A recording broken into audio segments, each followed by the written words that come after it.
네,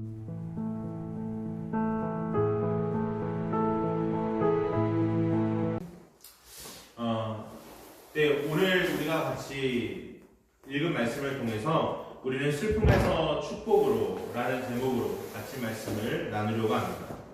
먼저 서로 인사했으면 좋겠습니다. 사랑하고 축복합니다. 그리고 감사합니다. 감사합니다. 우리 안양선민교회는 하나님의 선택함을 받은 선민으로서 살아가는 거룩한 백성인 것을 인식하고 하나님이 허락하신 교회를 더욱 섬기고 사랑하는 공동체가 되기를 소망합니다. 더불어 오늘 허락하신 말씀을 받아 기쁨으로 누리는 성도들이 되기를 주의 이름으로 축원합니다. 우리는 인생을 살다 보면요, 큰 어려움 가운데 어려움을 겪게 되는 일들이 참 많습니다. 저희 아이들은 모두 예정일보다 빨리 태어났습니다.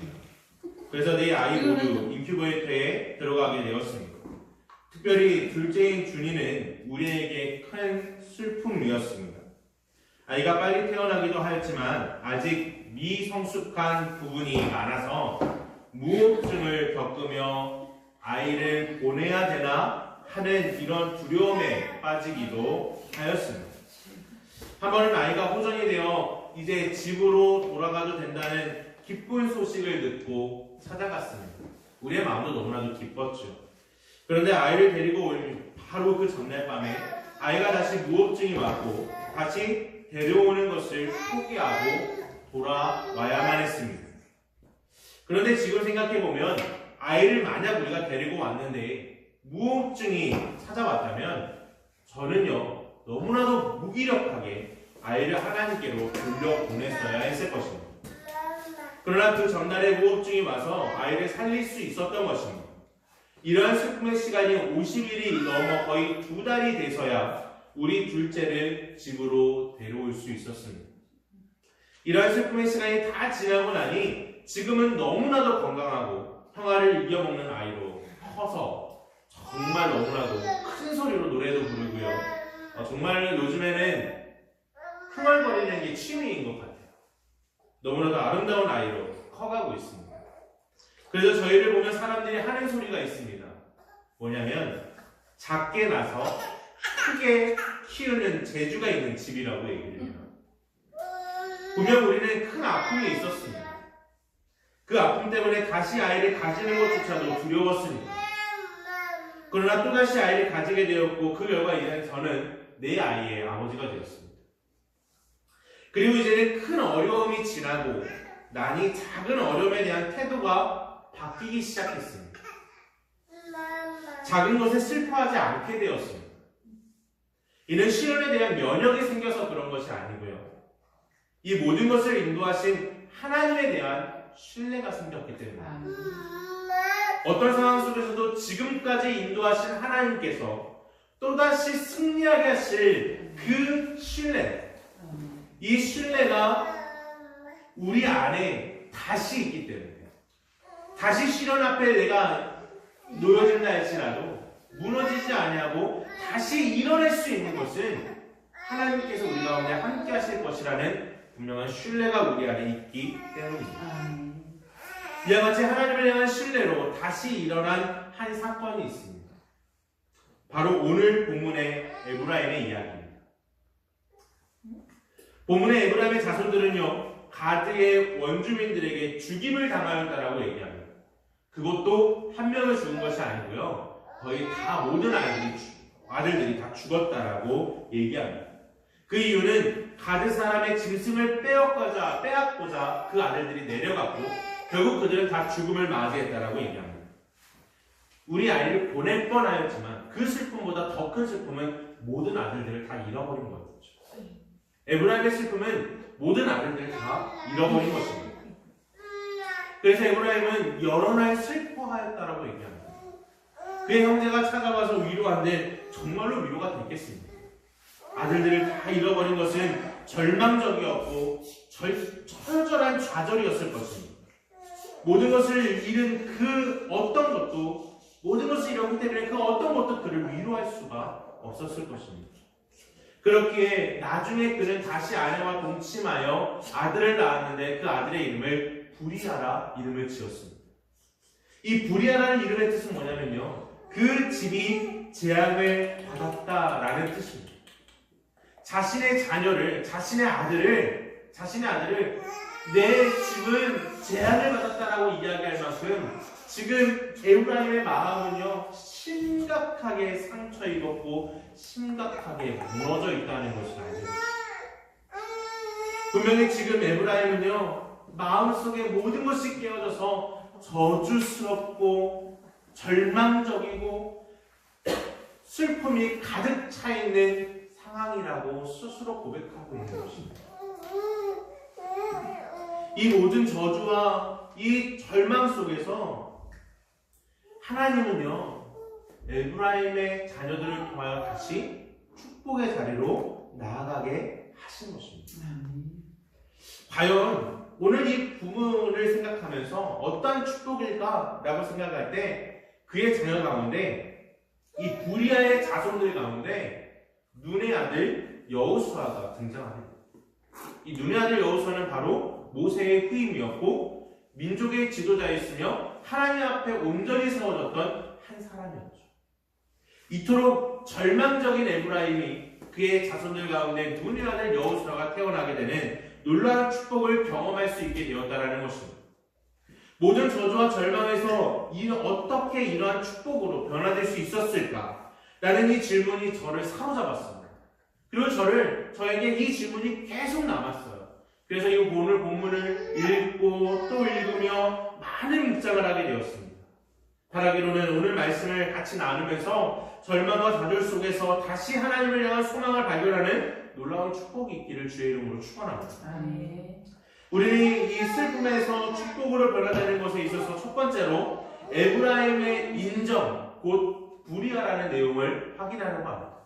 에브라임은 먼저 인정했습니다. 무엇에 대한 인정이냐면 내가 저주를 받았고 내가 절망적이고 내가 좌절 가운데 있다는 사실을 철저히 인정하였습니다. 에브라임의 아들 부리아는요, 자녀들이 이룬 슬픔 속에서 태어난 아들이었기 때문에 재앙이다, 저주스럽다 라는 이름을 가지고 있었던 것입니다. 말 그대로 부리아는요, 저주라는 뜻을 가지고 있는 것입니다. 곧 에브라임은 자신의 상황을 그렇게 받아들인 것입니다. 저주받았구나, 이제 모든 것이 끝났구나, 모든 것을 잃어버렸구나, 이제는 소망이 없구나 라고 스스로 받아들인 것이에요. 그런데 에브라임의 이름의 뜻은요, 뭐냐면요, 하나님이 나를 내가 수고한 땅에서 번성하게 하셨다라는 이름의 뜻을 가지고 있는 것입니다. 근데 그 이름의 뜻과 상관없이 지금은 모든 것을 잃어버려서 슬픔 속에 빠져 있는 것을 보게 되어집니다. 다시 말하면요, 그 슬픔 때문에 하나님을 잊어버린 것입니다. 하나님을 잊고 있는 것입니다.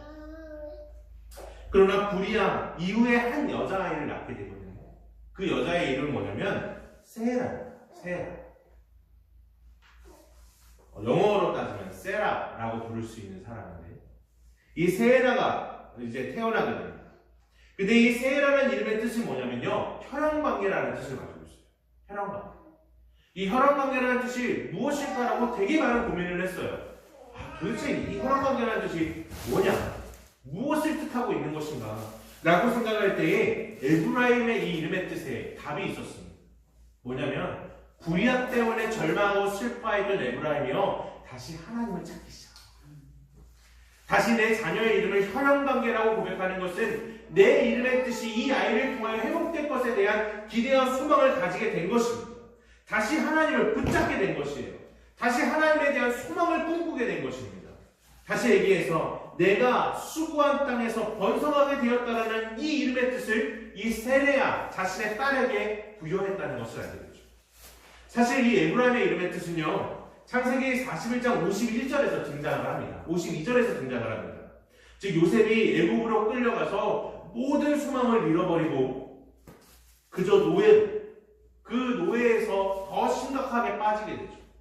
이제 강간범으로 몰려가지고 감옥에 있으며 절망과 저주 속에 있을 때 하나님은 이 요셉을 잊지 않고 다시 영광스러운 자리로 회복시키시는 경험을 통해서 이 요셉이 둘째 아들의 이름을 내가 수고한 이 땅에서 하나님은 나를 번성케 하셨다 라는 이름의 뜻이 에브라임을 주셨다는 것이죠. 이 에브라임의 이름을 곰곰이 생각해보고 또 묵상을 해보니 하나의 뜻이 발견됩니다. 그것이 뭐냐면 요셉이 하나님을 신뢰합니다. 나는 하나님을 신뢰합니다라는 이 뜻이 바로 에브라임 속에 숨겨있다는 것이죠. 그런 이름을 가진 에브라임의 혈연관계라는 뜻을 가진 세라를 태어나게 한다는 것은 다시 한번 하나님을 신뢰합니다. 다시 내가 잊어버렸던 하나님을 다시 하나님 붙들겠습니다. 라는 그 에브라임의 믿음이 고백되고 있다는 것을 우리는 알게 된다는 거죠. 곧 에브라임은 자신의 절망적인 상황과 저주스러운 이 상황을 부정하지 않았다는 것이에요. 받아들였다는 것이에요. 철저히 받아들이고 그리고 다시 하나님을 의지했다는 것을 알게 되어주는 것입니다. 이 모든 상황 속에서 하나님을 향한 신뢰, 곧 하나님이 내가 수고한 땅에서 번성하게 하셨다는 이 사실을 다시 붙잡는 것이에요. 왜냐하면 이 절망에서 견뎌내게 하실 분은 오직 하나님 한 분밖에 없기 때문입니다. 자신의 상황을 인정하지 않으면 다시 일어날 수가 없습니다. 절망만 하고 부정만 한다면 이 상황을요 절대로 이겨낼 수 없어요. 심리학에서도요 사람의 회복을 이야기할 때 가장 그 시작에 가장 첫 번째로 해야 되는 건 뭐냐면 직면이에요. 내 상황을 직면시키는 거예요. 나는 지금 만약에 죽을 사람이 여기 있다면 내가 죽음이라는 사실을 직면해야지만 그 사람이 이 죽음에서부터 자유를 얻을 수 있어요. 이것이 심리학에서 이 병을 고치는 데 있어서 가장 첫 번째예요. 곧 직면합니다. 곧 우리는요 이 에브라임이 자신이 절망 가운데 있다는 것, 이 자신이 모든 아이들을 잃어버린 이 좌절 속에 있다는 사실을 인정하지 않았다면, 직면하지 않았다면, 이 모든 것들에 대해서 수긍하지 않았다면 부리아라는 이름은 태어날 수 없습니다. 부리아라는 이름이 태어날 수 없고 이 부리아가 존재하지 않았다면 세라는 있을 수가 없는 것입니다. 내가 저주받았다는 사실을 인정하지 않으면 세라, 내가 다시 이 수고한 땅에서 하나님은 나를 놀랍게 번성하게 하실 것이라는 이야기는요 우리 안에 있을 수 없다는 것이에요. 바라기로는 현재의 상황 속에서 절망적이고 무너지는 것 같은 이 정말 우리의 모든 삶이 무너지는 것 같을 때에도 우리가 해야 되는 것은요 상황의 직면입니다. 지금 우리에게 필요한 건 상황의 직면입니다. 그리고 상황의 인정입니다. 얘가 지금 너무나도 과거의 아픔 가운데 있을 때 과연 내가 빠뜨린 것이 무엇인지, 내가 하나님과의 관계에서 잘못된 것은 없는지를 스스로 확인하고 스스로 다시 인정시켜야 된다는 것이죠. 사실 우리 중이에 대한 문제가 있을 때, 둘째 아이의 문제 있을 때 정말 우리 스스로 고민했어요. 정말 내가 하나님과의 문제 속에서 내가 무슨 죄가 있었을까? 내가 아픔이 무슨 아픔이 있었을까? 끊임없이 고민했었습니다. 그런 것처럼 우리가 인정하지 않으면요, 우리가 이 슬픔을 인정하지 않으면 계속 부정만 하면 우리는 다시 일어설 수가 없어요. 다시 하나님과의 관계를 회복시킬 수 있는 원동력은요 지금의 상황을 철저하게 인정하는 것입니다. 그렇기 때문에 우리는 에브라임의 인정, 이 부리아라는 이름을 잊어서는 안 되는 것입니다. 우리는 또한 슬픔에서 축복으로 변화되는 이 놀라운 축복의 사건에서 에브라임의 바라봄을 바라볼 수 있습니다. 에브라임의 바라봄 곧 세라입니다. 세라는 혈연관계라는 뜻을 가진다고 분명히 말씀드렸습니다. 즉 하나님을 향한 소망을 말하는 것입니다. 이 세라는 이름의 뜻의 어근을 따라 올라가다 보면 무슨 뜻이 있냐면요 순결이라는 뜻이 있어요. 순결이라는 뜻을 발견할 수가 있습니다. 곧 이 순결, 즉 하나님 앞에서 다시 정결함을 회복하는 것, 이 저주와 절망함을 인정한 이 에브라임이 취한 첫 번째 행동은 뭐냐면 다시 하나님 앞에 거룩함을 회복하는 것이었어요. 다시 하나님 앞에서 다시 한번 우리의 삶을 하나님 앞에 온전히 드리는 순결함을 회복하는 것입니다. 바로 그 뜻이 세라에서 등장하는 것입니다. 에브라임은 다시 하나님을 향한 소망을, 신뢰를 가지고 나갈 때 정말 세라를 통하여서 놀라운 축복을 경험하게 되어집니다. 성경은요 세라를 향하여 이렇게 말합니다. 그 세라가 다시 성을 건설하게 되거든요. 이 건설하게 되면서 이 세라가 윗성 벳호른과 우센 세라를 건설하였다라고 얘기합니다. 사실 구약에서 여성이 자신의 이름을 성에 기록한 일은 없어요. 근데 세라만이 그 자신의 이름을 성에 기록하게 됩니다. 우센 세라. 귀퉁이의 세라, 작은 세라라는 뜻을 그곳에 부여했다는 것입니다. 곧 다시 얘기하면 성을 건설하고 그의 이름을 그 성에 붙인 이 놀라운 축복의 사건은요, 바로 에브라임이 순결, 곧 하나님 앞에 자신의 삶을 다시 드리고 다시 하나님께 집중했을 때 일어날 수 있었던 놀라운 축복이었다는 것입니다. 우리는 슬픔을 부정해서는 안 돼요. 도리어 슬픔을 인정할 때 비로소 우리가 하나님께 나아갈 수 있는 것입니다. 이런 놀라운 축복은요, 역대상 4장 9절부터 10절에서 야베스의 기도에서도 등장합니다. 야베스는 그의 형제보다 귀중한 자라. 그의 어머니가 이름하여 이르되 야베스라 하였으니 이는 내가 수고로이 낳았다 함이었더라. 야베스가 이스라엘 하나님께 아뢰어 이르되 주께서 내게 복을 주시려거든 나의 지역을 넓히시고 주의 손으로 나를 도우사 나로 환난을 벗어나 내게 근심이 없게 하옵소서 하였더니 하나님의 그가 구하는 것을 허락하셨더라.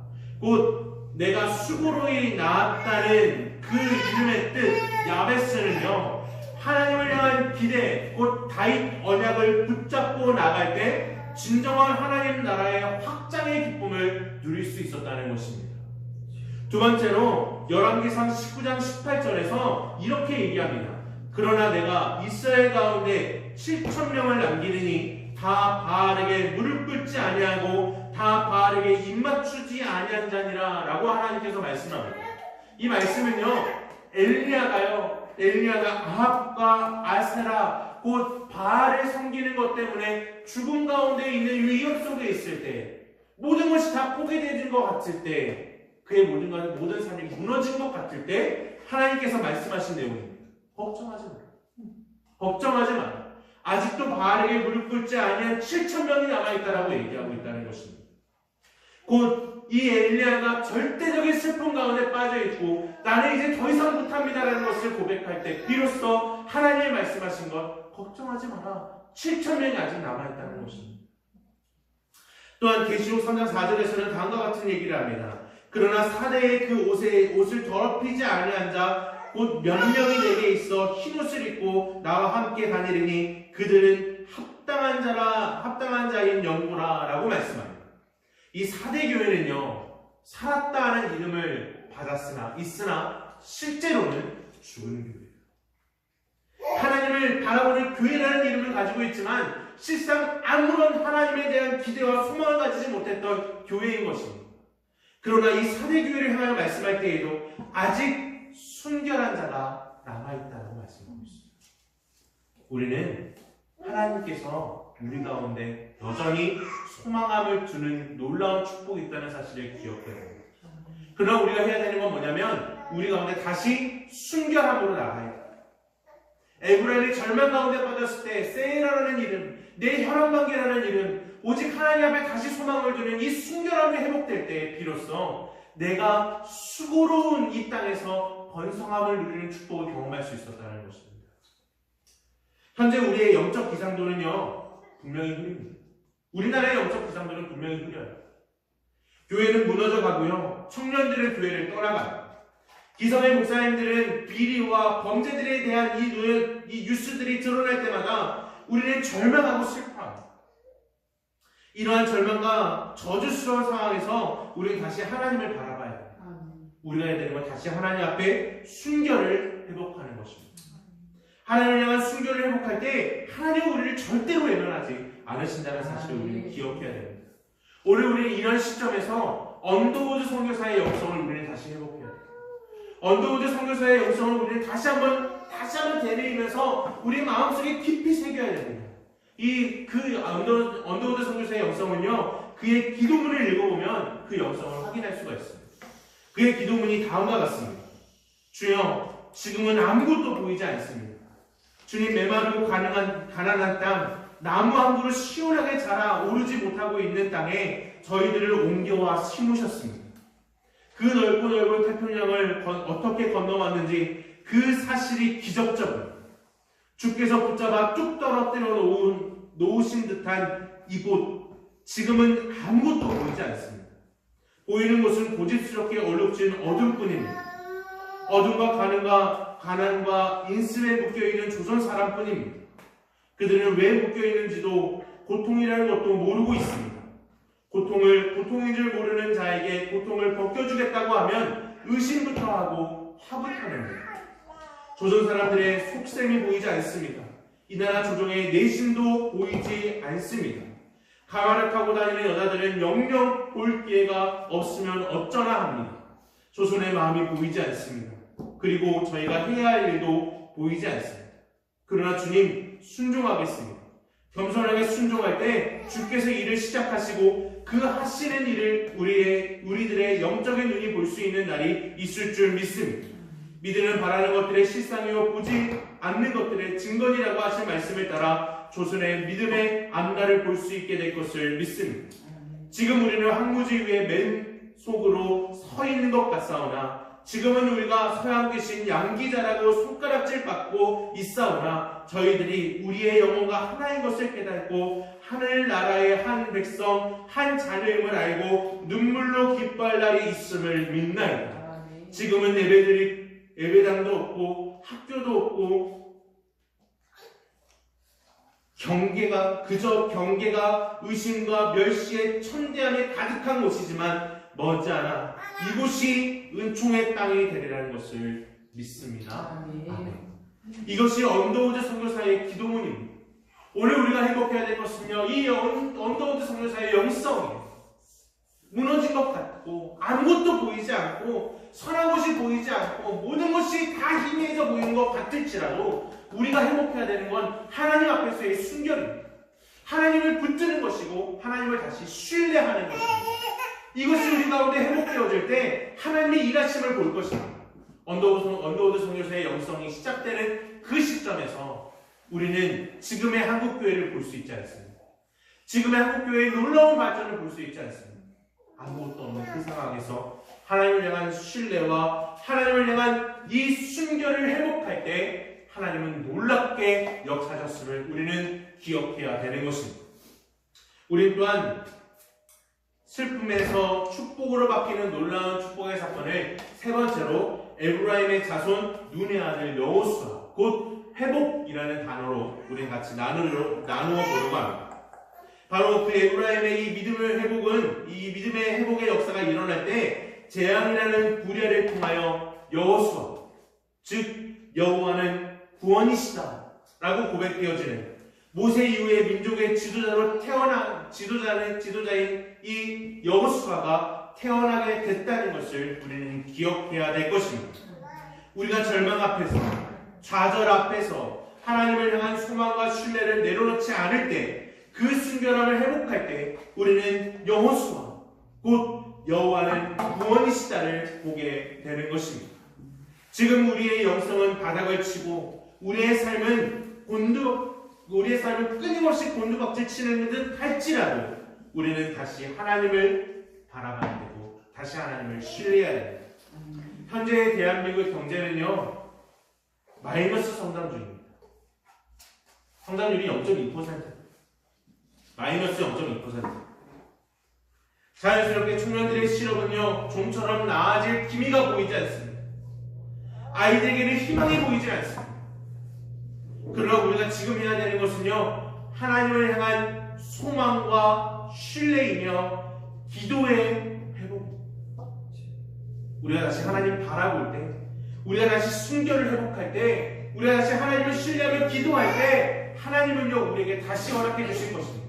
곧 여호수아 여호와는 구원이시다라는 이 사실을 우리는 다시 맞닥뜨리게 될 것입니다. 에브라임이 자신의 슬픔을 인정할 때 하나님을 다시 신뢰할 수 있었습니다. 그 신뢰가 시작할 때, 그 순결이 우리 가운데 시작될 때 여호와는 구원이시다는 구원을 우리는 보게 된다라는 것입니다. 이 노리지 줄리안이라는 사람의 하나님의 사랑의 계시라는 책 178에서 179페이지를 읽어보면 이런 글귀가 있습니다. 그러나 모두가 될 것이며 모든 것이 잘 될 것이며 모든 종류의 일들이 잘 될 것이다. 나는 이 말씀 안에서 하나님 안에서 감추어져 있는 놀라운 신비 장차 천국에서 우리에게 공개적으로 알려주실 신비를 바라봅니다 라고 얘기합니다. 근데 사실 이 노리지의 줄리안이라는 이 사람의 살았던 시대는요, 아름다운 시대가 아니었어요. 영국의 시민가 노리지의 줄리안이라는 이 사람이 살던 시대는요, 14세기입니다. 이 14세기에는 기나긴 십자군 전쟁 후에 민생은 파탄에 빠졌고요. 피사병으로 유럽 인구의 3분의 1이 죽었고, 그리고 영국과 프랑스 간의 100년 전쟁과 농민혁명으로 인해서 여러 가지 악재들이 한꺼번에 터진 유럽의 상황이었습니다. 말 그대로 유럽 전체가 암흑기였어요. 하지만 노리지 줄리안이 하나님께 받은 계시는 그러나 모든 것이 잘 될 것이다 라는 것이었습니다. 노리지 줄리안이 하나님으로부터 받은 이 희망의 메시지는요, 역사의 현실과 상황에 근거한 것이 아니었습니다. 즉 어떤 일이 잘 되거나 그럴 가능성이 보이기 때문에 말하는 희망이 아니었다라는 것입니다. 또 무조건 잘 될 것이라는 낙관적이고 희망적인 희망을 말하는 것도 아니었습니다. 노리지 줄리안의 희망의 근거는요, 다름 아닌 창조주 하나님이셨습니다. 그 하나님은 존재 자체가 자비하실 뿐만 아니라 예수 그리스도의 죽음과 부활 안에서 우리와 동료가 되셨기 때문에 그 자비와 희망이 그 예수 그리스도라는 그 하나님이라는 이름 자체가 우리에게 희망의 근원이 되셨다라는 것입니다. 살다 보면요, 죄와 악의 어두운 힘에 놀라고 의기소침할 때가 있어요. 하지만 어둠의 현실과 현실의 가능성에 연연하기보다는 하나님의 말씀에 비추어 오르면 행할 수 있어야 한다는 것입니다. 병든 역사를 향하신 예수님처럼 일어나 걸으라 라고 선포할 수 있는 믿음이 우리 가운데 있어야 한다는 것이죠. 우리 안에 있는 복음을 다시 신뢰해야 됩니다. 에브라임이 자신의 이름의 뜻을 다시 신뢰할 때 하나님은 그의 자손 중 눈의 아들 여호수아가 태어나게 했습니다. 우리는 지금 무엇을 바라봐야 됩니까? 지금 우리는 무엇을 시작해야 됩니까? 바로 우리의 모든 상황을 직시하고 인정하는 것부터 시작해야 됩니다. 그것을 인정하고 다시 하나님을 바라보는 원동력 앞에 나갔을 때 우리는 다시 순결함을 회복하고 하나님을 향한 신뢰를 회복함으로 말미암아 진정한 회복, 진정한 복음이 우리 안에 받아들여지는 것. 다시 얘기해서 예수 그리스도의 십자가의 사건과 부활의 사건이 우리 가운데 온전히 깊이 연합되어질 때에 비로소 우리는 다시 여호수아, 여호와는 나의 구원이십니다를 경험하게 될 것이라는 것입니다. 바라기로는 우리 안에 이 놀라운 은혜가 함께하게, 그 믿음을 결단하며 그 은혜 가운데 늘 넘치는 우리 모든 성도님들 되길